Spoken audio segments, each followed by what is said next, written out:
Assalamualaikum warahmatullahi wabarakatuh. Selamat sore sahabat-sahabatku semua, khususnya para subscriberku. Apa kabar? Saya berharap semua subscriberku selalu dalam lindungan Allah Subhanahu wa taala, dimurahkan rezekinya, dipanjangkan umurnya, dan diberikan kesehatan baik lahir maupun batin. Amin amin ya robbal alamin. Dan untuk yang baru mengklik video saya ucapkan salam kenal. Nama saya Ibu Serika. Mohon bantuannya untuk subscribe channel YouTube saya ya. Terima kasih banyak. Suzana adalah seorang ratu horor Indonesia, di mana saya sangat fans sekali sama Suzana. Di mana setiap kali saya menyebut namanya, saya membayangkan ketajaman matanya dan kesinisan senyumnya. Dan apabila saya menyebut nama Suzana, jujur saya merinding. Saya takut. Ketika saya menyebut nama Suzana, aura mistis selalu terbayang di pelupuk mata saya. Pada kesempatan ini, saya ingin mencoba membawakan kisah tentang Suzana, di mana di masa hidupnya ada 3 yang sering dilakukan Suzana. Dan ketiga hal ini tidak biasa dilakukan oleh orang-orang biasa. Keanehan yang pertama, itu Suzana itu suka sekali memakan bunga kantil. Jadi dia selalu mengemil bunga kantil. Kalau kita kan mengemil kacang, mengemil kue bawang kan. Nah, kalau Suzana itu dia mengemil bunga kantil. Kenapa dia mengemil bunga kantil? Karena menurut Suzana, apabila dia sering mengkonsumsi bunga kantil, dia akan merasa awet muda. Jadi dia merasa awet muda. Dan apabila dia mengkonsumsi bunga kantil, dia merasa kulitnya semakin halus, semakin kencang, seperti anak-anak remaja. Makanya Suzana walaupun usianya udah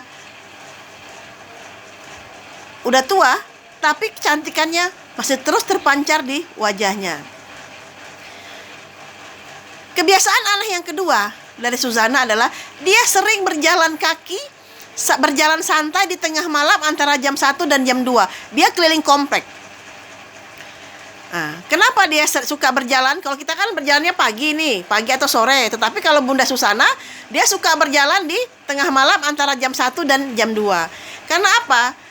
Karena Suzana merasa dia aman, nyaman dan damai ketika dia berjalan sendirian di tempat yang sepi.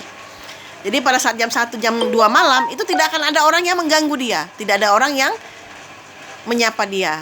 Jadi itu kebiasaan keanehan yang kedua. Keanehan yang ketiga, itu Suzana itu sangat suka sekali berteman dengan ular. Entah karena dia ingin mendalamin lakonnya yang sering bersama ular di film-filmnya, atau karena apa, tetapi yang jelas Suzana itu sangat suka sekali berteman dengan ular. Itu keanehan yang ketiga semasa hidup dari Suzana. Nah, setelah usianya senja, Suzana ini mengalami sakit diabetes. Nah, pada saat dia sakit itu, Klip Sanggra suaminya itu tidak bersedia tidur berdekatan dengan Suzana. Jadi Klip Sanggra membuat kamar Suzana itu yang dindingnya itu dari papan. Nah, jadi Klip Sanggra itu berkata kepada Suzana, apabila Suzana memerlukan sesuatu, dia tinggal menggedor-gedor dinding itu. Nah, jadi dinding itu digedor-gedor gitu. Nah, berarti klipnya kedengaran di sebelahnya karena kamarnya kan bersebelahan seperti itu kan. Nah, apabila Suzana menggedor-gedor dinding itu berarti dia memerlukan sesuatu.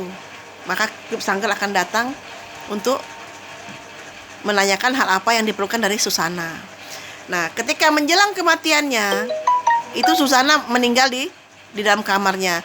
Menjelang kematiannya, kata Klip Sanggra, bahwa Suzana itu tidak mau diberitahukan perihal kematiannya, termasuk kepada anaknya sendiri.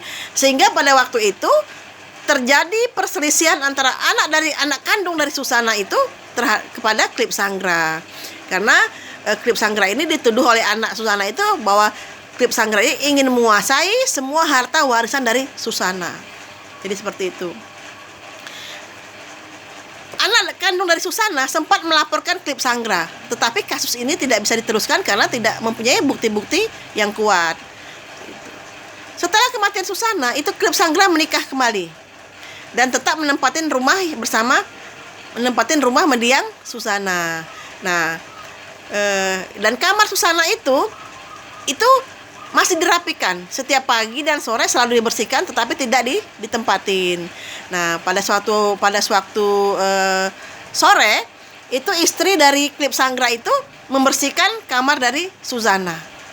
Nah, istri dari Klip Sanggra itu melihat di depan cermin hias Susana itu, dia melihat sebuah kaki yang dia yakinin itu adalah kaki dari Susana, tetapi tidak ada badan dan wajahnya. Jadi kaki saja yang kelihatan dari dia itu. Itu yang diceritakan oleh istri dari Klip Sanggra. Yang kedua, Klip Sanggra pada suatu malam mendengar dari kamar Susana itu bunyi totokan, pukulan ke dinding, seperti yang sering dilakukan Susana pada masa hidupnya ketika dia memerlukan bantuan dari Klip Sanggra. Jadi dia melotot-lotot dinding itu. Kaget Klip Sanggra ini. Ketika dia melihat ke dalam kamar Susana, karena kebetulan kamarnya bersebelahan, itu tidak ada siapa-siapa. Tapi dia mendengar suara orang menotok gitu, Susana itu. Dan kejadian mistis yang ketiga, itu Klip Sanggra itu merasa bahwa arwah Susana itu masih ada di situ, di rumah itu.